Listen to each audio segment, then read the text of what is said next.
사사기 12 사사 중 첫 번째 사사인 온니엘에 대하여서 말씀을 들었습니다.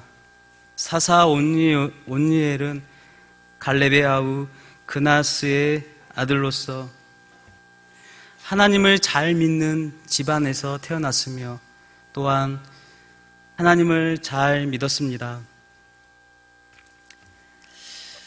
하지만 그 당시에는 시대적인 상황은 여호수아가 죽고 이스라엘 백성들이 하나님의 목전에서 악을 행하며 죄를 짓는 시대였습니다. 하나님보다 풍요와 다산의 신임 바알과 아세라를 섬겼습니다. 또한 이들은 자신의 삶이 먼저였고 우선이 되었기에 하나님을 인생의 변두리로 여겼습니다. 그러나 온니엘은 달랐습니다. 온니엘은 달랐습니다. 세상의 풍요와 안정보다 하나님을 선택하였습니다. 그는 세상의 딸, 성공의 길이 열리는 세상의 딸과 결혼하는 것이 아니라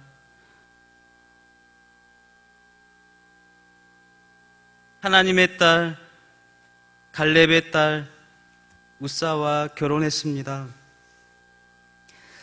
사랑하는 성도 여러분, 하나님을 선택하는 것, 하나님의 딸과 결혼하는 것, 그것은 우리 믿는 자들의 중요한 삶의 선택인 것입니다. 인생에서 어떠한 것을 선택하느냐에 따라서 그의 인생이 달라지는 것입니다. 온니엘은 달랐습니다.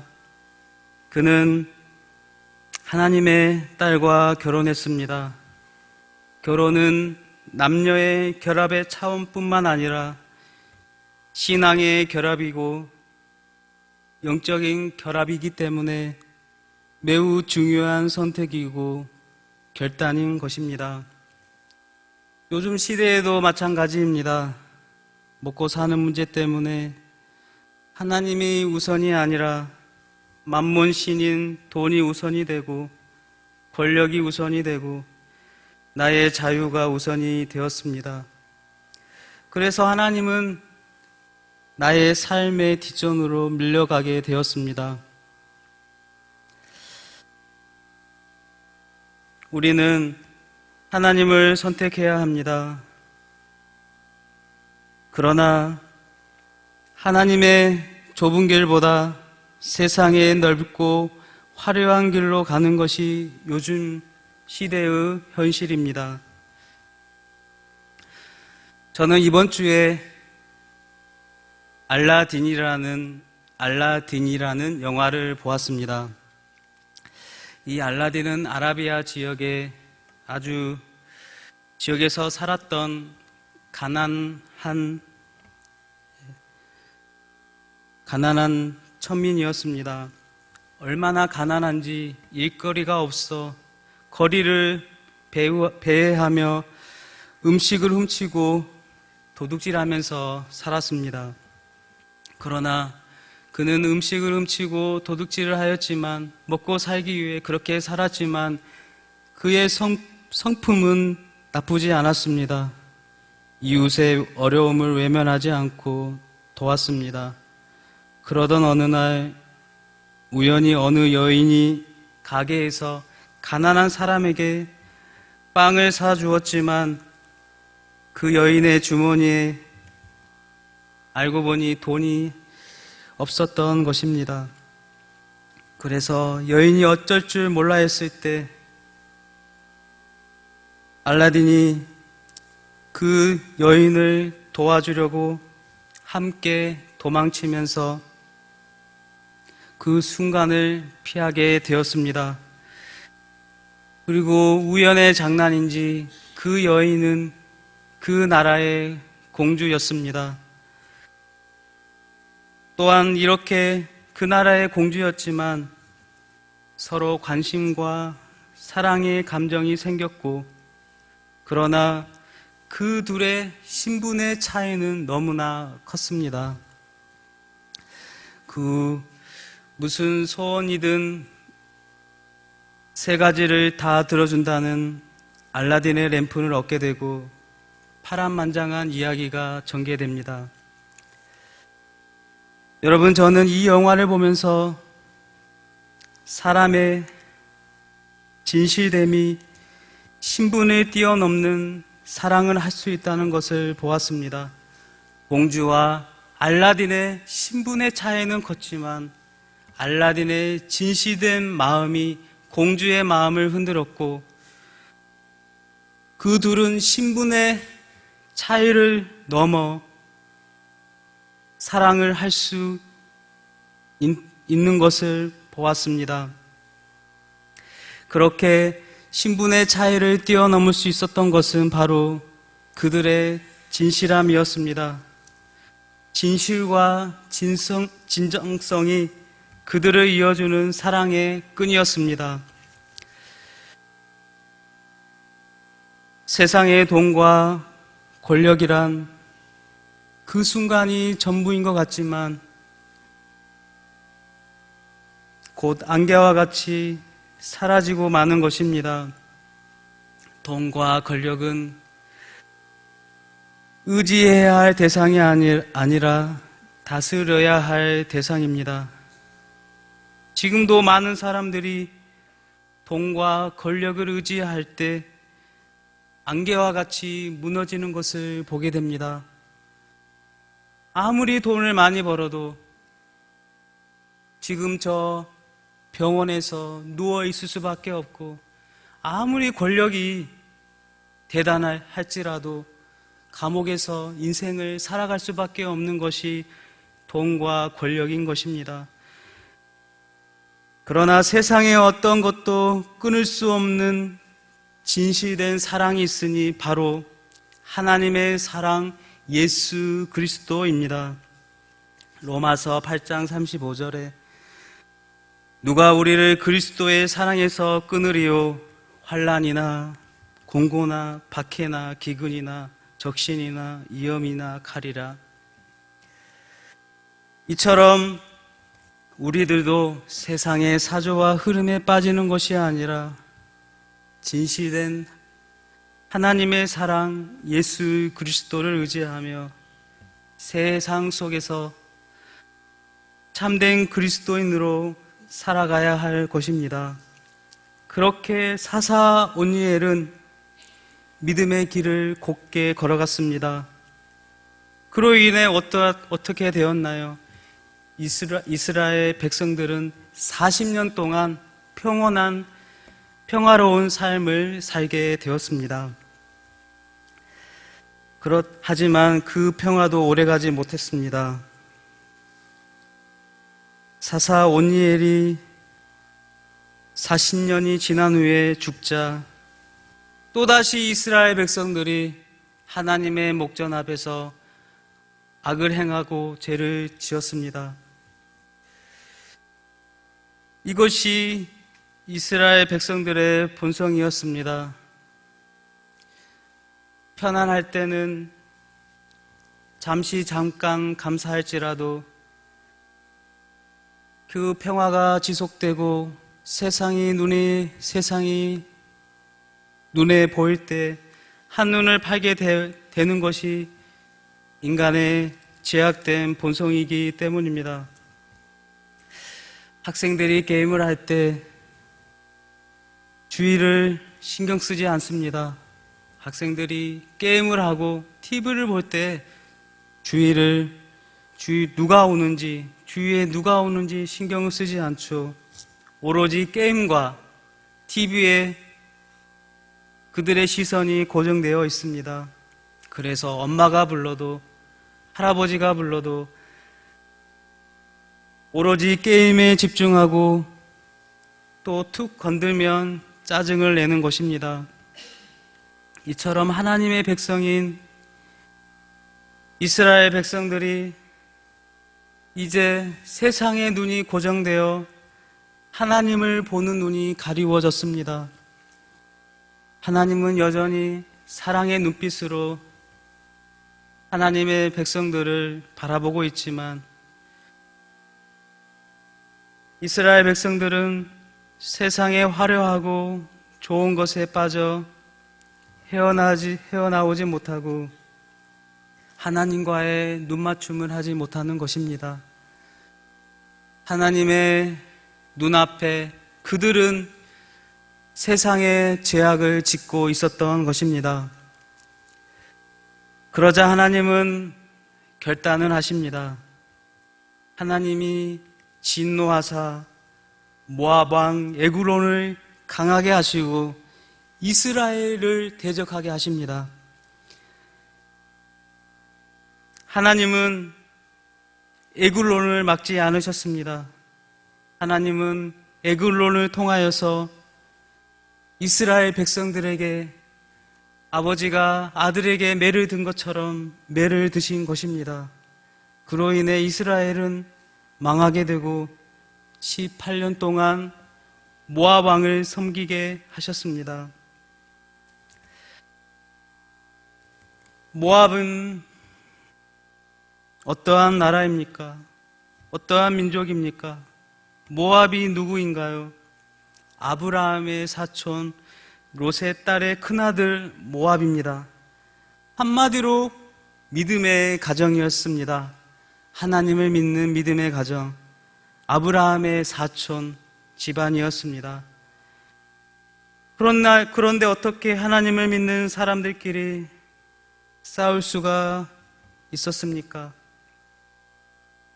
하지만 하나님은 신앙의 진실성을 지키기 위해 신앙의 순수함을 원하셨기에 모압 왕을 섬기게 하신 것입니다. 모압 왕과의 싸움을 허락하신 것입니다. 이처럼 이스라엘의 친척 관계인 모압이지만 혈연보다 더 중요한 것이 바로 신앙이기 때문입니다. 모압은 하나님을 떠나 왜냐하면 모압은 하나님을 떠나 그모스의 신 바알, 몰렉신 등 세상의 신들을 섬기며 악을 행하였기 때문입니다. 이렇게 혈연보다 더 진한 신앙을 통하여 모압과 전쟁을 하게 되고 그로 인해 이스라엘은 모압의 속국이 되어 18년 동안 모압을 섬기게 되었습니다. 그때 또다시 이스라엘 백성들은 어떻게 하나요? 또다시 하나님께 부르짖습니다. 사사 온니엘 때 하나님께 부르짖었던 것처럼 또다시 하나님께 부르짖으며 엎드리며 통곡하며 나아갑니다. 그때 하나님은 그때의 기도를 들어주신 것처럼 여전히 사랑으로 그들을 외면하지 않으시고 그들에게 한 사람을 세워주십니다. 그 사람이 바로 에훗입니다. 그는 베냐민 사람 게바의 아들 왼손잡이 에훗이었습니다. 오늘 말씀에 보니까 에훗은 모압 왕에게 곡물을 바치는 일을 담당한 자였습니다. 이제 나라가 모압의 속국이 되었기 때문에 그 나라의 지배를 받기 위해 곡물을 바치고 선물을 바쳐야 했습니다. 살아남기 위해 곡물을 바치고 선물을 바쳐야 하는 것이 속국의 운명인 것입니다. 그렇게 곡물을 바치는 일을 하였던 에훗, 그런데 그는 왼손잡이였습니다. 왜 왼손잡이였을까요? 당시 베냐민 지파에서는 전투의 효율성을 위해 왼손잡이들을 개발하고 만들고 훈련시켰습니다. 왼손잡이를 훈련시키고 전투할 때 유리하게 전투할 수 있도록 오른손잡이에게 맞는 전투 훈련을 한 것입니다. 권투를 하다 보면 서로 스텝을 바꾸어 오른손을 지르고 왼손을 지르면서 스텝을 바꾸어 그 사람을 혼란하게 하는 것처럼 전쟁에서 승리하기 위해 베냐민 지파에서 왼손잡이를 훈련시켰습니다. 그래서 사사기 20장 16절에 보면 베냐민 자손의 백성 중에 700명이 다 왼손잡이라 물매로 돌을 던지면 조금도 틀림이 없는 자들이더라 말씀합니다. 이처럼 왼손잡이로 훈련되어 용사였던 에훗은 공물을 바치고 돌아가는 중 길갈 근처에 돌 뜨는 곳에서 자신을 돌아보게 됩니다. 길갈 근처, 돌이 많은 그곳, 돌을 뜨는 곳, 그곳은 바로 여호수아가 요단강을 건널 때 언약궤를 맨 제사장들이 그 요단강에 발을 옮기자 그 강이 굳어져서 마른 땅처럼 되었던 곳입니다.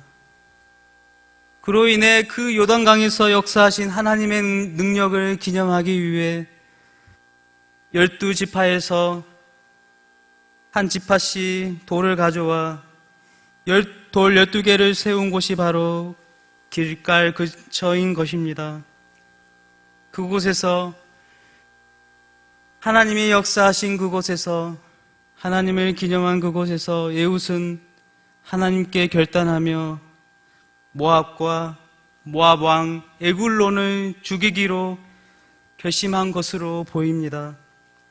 그렇게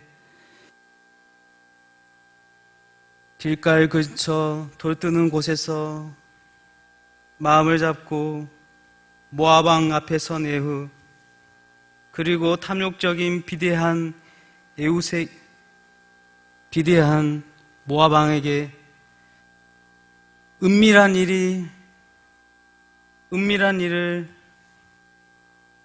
알게 해주겠다고 왕과의 면담을 갖게 합니다.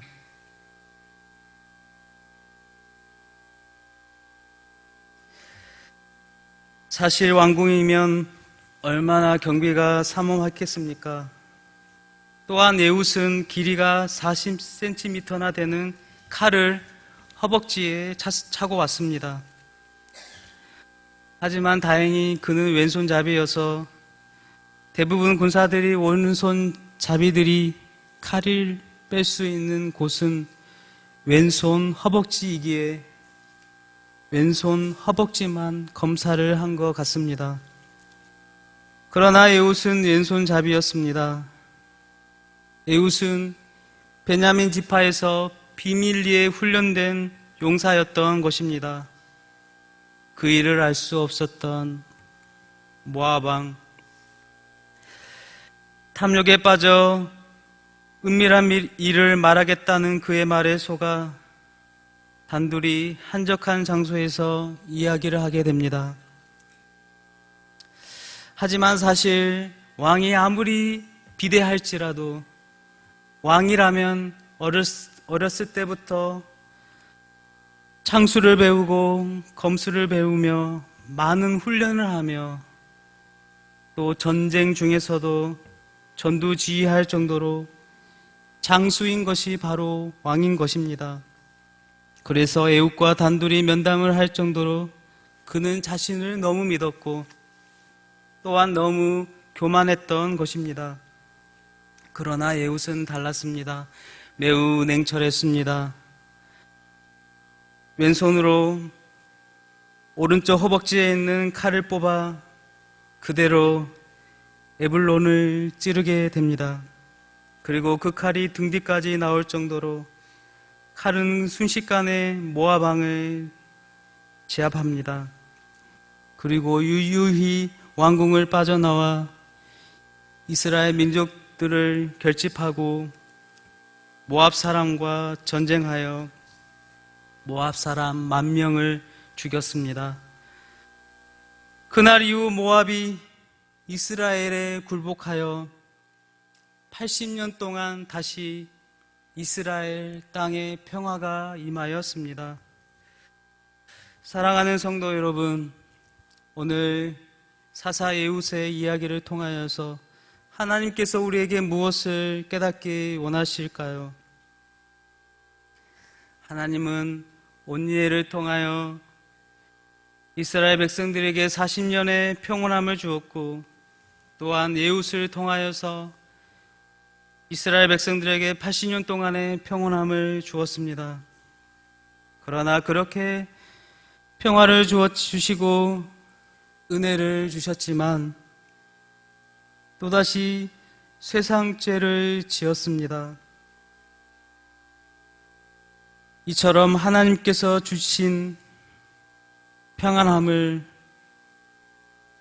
안정감을 죄를 짓는 도구로, 기회로 삼으면 안 된다는 것입니다. 평화로울 때, 인생이 안정될 때, 하나님께서 복을 주실 때, 물질에 복을 주시고, 건강에 복을 주시고, 건강을 치료하여 주시고, 가정에 좋은 일이 있을 때, 더 하나님 앞에 무릎 꿇고, 더 애통하며, 하나님 앞에 나아가야 하는 것입니다. 받은 복을 기억하며 하나님 앞에 더욱 찬양하며 기뻐하며 그 복들을 사용해야 하는 것입니다. 그래야 받은 복이 오랫동안 유지가 되고 연장이 되는 것입니다. 그렇지만 이스라엘 백성들은 하나님께서 주신 평화의 복을 오히려 죄 짓는 데 사용하다가 하나님의 진노와 책망을 받았던 것입니다. 혹여 여러분들은 사사시대의 이스라엘 모습들은 아니신가요? 평온할 때는 그저 자신을 돌아보지 않고 악한 생각들을 고치지 않다가 고통이 오고 견딜 수 없는 환경이 올 때 하나님을 찾고 계시지는 않으신가요?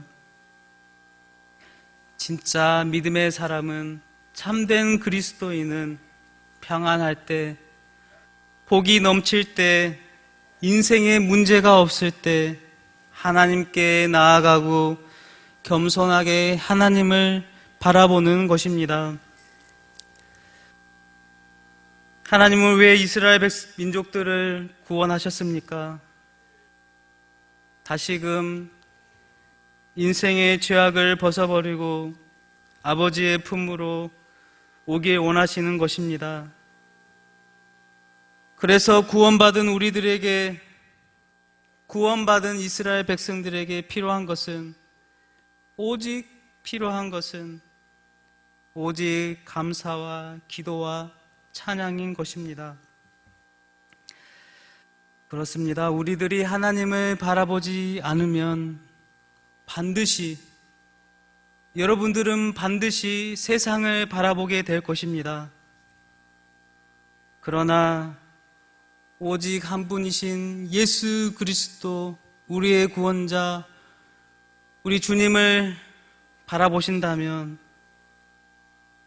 이전에 과오들을 반복하지 않고 믿음의 순종의 삶을 살아가게 될 것이며 하나님께서 주시는 은혜와 평화가 여러분들의 삶 속에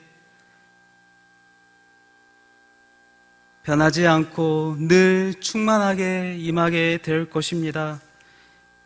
이제는 오직 주님 한 분만을 바라보며 하나님께 감사와 찬양과 기도를 쉬지 않으시며 주님과 늘 동행하는 저와 여러분들이 다 되시기를 예수님의 이름으로 축복합니다.